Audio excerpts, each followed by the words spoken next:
അമ്മയെന്ന് വിളിച്ച ഞാൻ എന്തുന്നാടാ ഇത് നിന്റെ അമ്മൂമ്മയുടെ പിന്നാലെ? ഇവൻ എന്നെ പൊട്ടാന്ന് വിളിക്കും, ഇവൻ എന്നെ കുട്ടാന്ന്. ഒരു പൊട്ടാ കുട്ടാ ബന്ധമാണ് ഞങ്ങൾ തമ്മിലുള്ളത്. എന്റെ സെയിം മുടിയുള്ള സെയിം ലുക്കുള്ള ഒരു പയ്യനെ കിട്ടിയിരിക്കുകയാണ്. സന്തോഷവും അറിയിക്കുകയാണ്.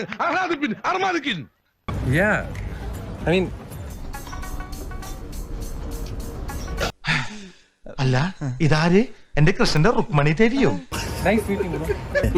മലയാളിയാ? ആമാങ്ക എന്നാ തമ്പി? തമിഴാ? അതെ. എന്താ മോനെ? പഞ്ചാബിയോ?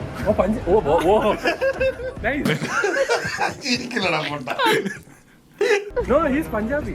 No, I think he knows a little bit of. സാരില്ലടാ, നീ എവിടെ പരിപാടി അവതരിപ്പിച്ചാലും ഇത് തന്നെയാണല്ലോ നിന്റെ വിധി. Nice one, bro. പഞ്ചാബി ഉള്ളി തോന്നി. അതങ്ങനെ വരൂ, അതങ്ങനെ സംഭവിക്കൂ. ഈ ലോകത്തിന്റെ ഒരു പോക്കേ.